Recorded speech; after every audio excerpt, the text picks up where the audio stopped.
네, 반갑습니다. 약사 이진수입니다. 오늘 할 이야기 주제는 바로 이 쉽지 않은 콜레스테롤 조절할 수 있는 영양제는 어떤 것들이 있는지 한번 이야기해 보도록 하겠습니다. 화면에 나타난 것은 이런 혈관에 있는 적혈구들이 이렇게 마구마구 쏟아져 있는 것을 볼 수가 있게 되는데요. 이런 혈관이라는 게 사실은 제가 EBS에서 봤던 것처럼 생명이 직결되는 혈관이라고 보시면 될 것 같습니다. 그래서 혈관인 사람이 오래 산다라고 하죠. 그래서 저 같은 경우에도 최근에 이제 건강검진을 했을 때 콜레스테롤 수치가 높은 것 같다라고 이야기가 들어서 조만간 이제 스타틴을 복용하는 그런 날이 오지 않을까라고 생각을 하게 되는데, 아무튼 각설하고요. 그 전에도 저도 이제 이런 콜레스테롤을 조절할 수 있는 영양제들이 어떤 것들이 있는지 한번 알아보도록 하겠습니다. 넘어가 보도록 할게요. Let's get it. 그래서 약국 안에서도 많은 분들이 내과를 방문해 주셨는데도 불구하고 이렇게 고민하는 분들이 계신 것 같아요. 약사님, 혈액 검사를 해보니까 제가 중성지방이나 콜레스테롤 수치가 높게 나왔대요 라고 이렇게 불안감을 느끼시는 우리 손님분들이 되게 많은 것 같아요. 그래서 이런 경우에 있어서는 저도 이제 다른 분들한테도 이런 스타틴 말고도 다른 것들이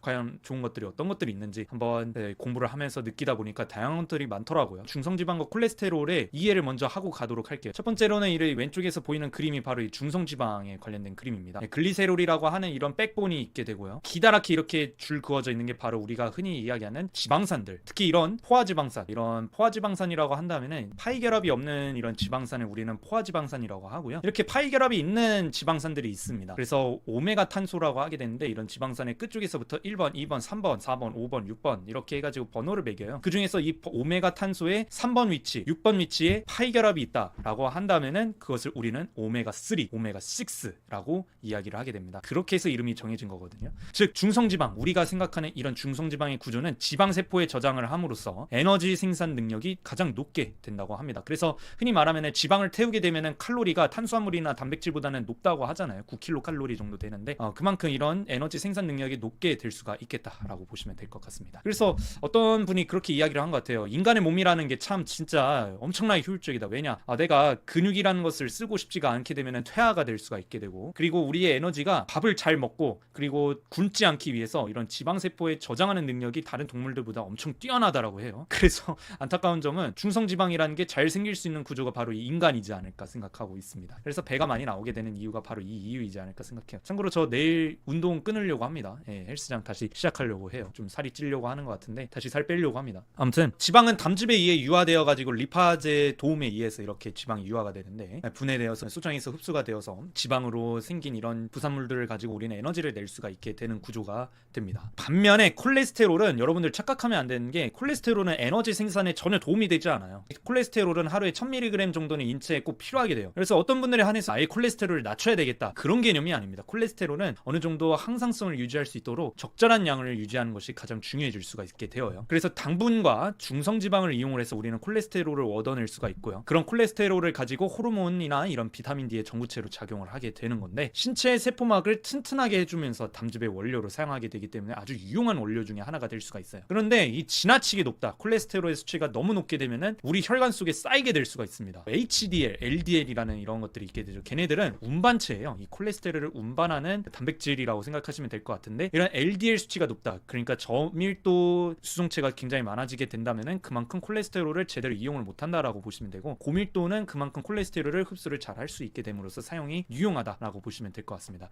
자, 이렇게 해가지고 지나치게 높게 되면은 이런 혈관 쪽에 콜레스테롤이 쌓이게 되다 보니까 혈관이 원활하게 일어나지 않게 되고, 근데 똑같은 힘을 작용을 하기 때문에 혈압이 높아지게 됨으로써 관상동맥이 손상이 일어날 수가 있게 되는 거거든요. 그래서 중성지방은 에너지로 이용을 하게 되고, 섭취를 줄이고 운동량을 늘리면 이런 중성지방은 어느 정도 수치를 조절을 할 수가 있게 되어요. 중성지방 수치는 사실 그렇게 큰 걱정을 할 이유는 없습니다. 근데 문제는 콜레스테롤이죠. 콜레스테롤은 내가 지방을 적게 섭취해도, 섭취를 증가해도 흡수되는 정도가 한계가 있습니다. 반대로 섭취를 줄여도 보상적으로 체내에서 합성이 증가할 수 있기 때문에 조절한다는 것 자체가 사실 쉬운 일은 아니게 됩니다. 다만 당분이나 중성지방 섭취를 줄이게 되면 콜레스테롤 합성에 필요한 이 원료가 저하되는 효과를 가져올 수 있기 때문에 어느 정도는 이런 콜레스테롤을 낮추는 데 있어서 조금은 영향을 줄 수 있긴 하지만 드라마틱하게 줄일 수는 없을 수 있다라고 보시면 될 것 같고요. 그래서 사실은 이제 제일 좋은 거는 이런 꾸준한 운동이나 식이 조절로 콜레스테롤 합성 원료가 되는 당분과 중성지방을 감소시키게 되면은 어느 정도 콜레스테롤을 조절을 할 수 있게 되지만, 사실 이렇게 말처럼 쉬웠으면은 우리가 이렇게 콜레스테롤로 이렇게 고생을 하지는 않을 거라고 생각하거든요. 즉 이렇게 컴플레인 주는 분들도 많아요. 저는 운동도 열심히 하고 건강하게 음식을 먹는데도 어떻게 혈액 검사만 하면 수치가 높게 나와요 라고 하시는 분들이 있을 수 있습니다. 근데 그렇다고 약물 복용하기에는 너무 무섭고 관리를 할 수 있는 영양제 없을까요? 라고 이렇게 문의를 주시는 분들이 계시는데, 있는데, 그래서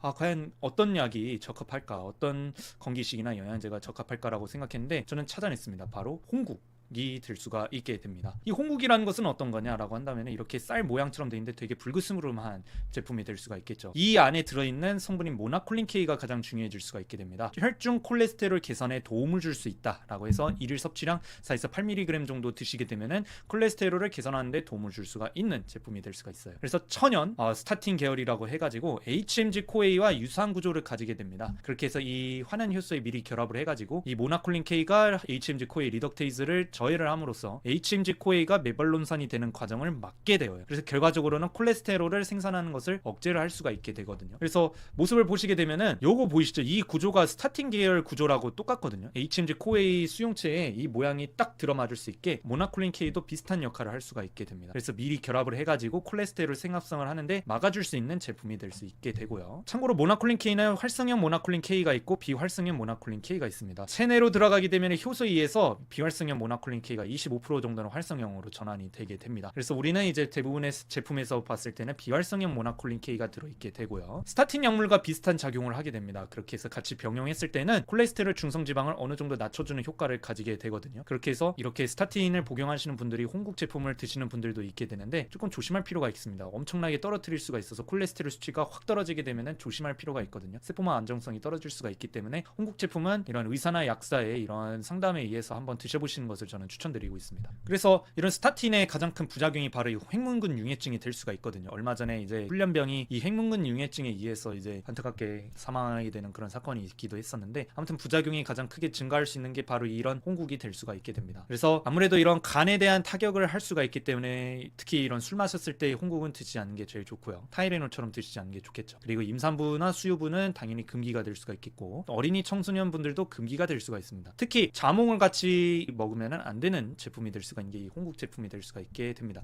이 외에도 이런 콜레스테롤의 산화를 방지하는 것도 어느 정도 도움이 될 수가 있습니다. 그래서 항산화 작용하는 성분을 많이 드셔주시면은 혈액순환을 장애를 개선하는 데 도움이 줄 수가 있거든요. 그래서 그런 제품이 뭐가 있냐? 바로 코엔자임 Q10이 되게 됩니다. 대표적인 예로 될 수가 있는데 이런 항산화 작용을 하게 되거든요. 그래서 식약처에서 인증을 한 것은 이런 높은 혈압 감소에 도움을 줄 수 있기도 하지만 항산화 작용도 하게 된다라고 보시면 되고, 일일 섭취량이 90에서 100mg 정도 되게 됩니다. 코엔자임 Q10은 어떻게 하냐면은 이런 코엔자임 Q10이 그 유비키논이라고 해가지고 이런 미토콘드리아 안에서 유비키논과 비슷한 모양을 가지고 있게 되거든요. 이 지질의 과산화를 수반하는 산화적 손상에 의해서 막단백질과 DNA를 보호할 수 있는 게 바로 이 코엔자임 Q10이 될 수가 있습니다. 그래서 혈액에서 LDL 콜레스테롤 산화에 대한 보호작용을 제시할 수 있는 게 바로 이 코엔자임 Q10이 되거든요. 그래서 코큐텐이라고 하는 이름으로 우리가 많이 알려져 있기도 합니다. 그래서 홍국과 이런 코엔자임 Q10 같이 먹으면 효과적이기 때문에 대부분 이런 고지혈증과 관련된 영양제가 이런 식으로 복합제로 들어있는 경우가 많거든요. 자, 이렇게 해서 이제 콜레스테롤 생활요법 약사가 알려주는 것은 또 어떤 것들이 있는지 한번 이야기해 보도록 할 텐데, 주로 우리가 이런 기름진 음식, 주로 이런 배달 음식을 시켜 먹었을 때 기름진 음식을 많이 드실 수가 있게 됩니다. 근데 이런 지질 함유 음식을 갑자기 줄여버린다, 내가 다이어트를 해야 돼가지고 난 좀 기름 있는 음식들을 좀 자제해야 되겠어 라고 한다면은 지용성 비타민이나 불포화 지방산을 결핍을 초래할 가능성이 높게 될 수 있거든요. 이렇게 되면은 염증이나 면역교란, 시력 약화, 점막 약화 등 다양한 문제가 발생할 수가 있게 됩니다. 그래서 다이어트 중에서는 이런 지용성 비타민, 특히 비타민 D 그리고 불포화 지방산 오메가3 있죠, 이런 거는 별도로 보충을 해줘야 됩니다. 특히 또 제가 쇼츠로 이야기한 것 중에 하나가 오메가3가 운동에 도움을 줄 수가 있거든요. 그렇게 해서 비타민 D나 불포화 지방산은 다이어트 할 때 이런 기름진 음식을 줄일 때는 이거는 별도로 보충해 줘야 되지 않을까 생각하고 있습니다. 그리고 간기능 강화제하고 이담제도 도움이 될 수가 있어요. 그래서 뭐 우루사 아니면은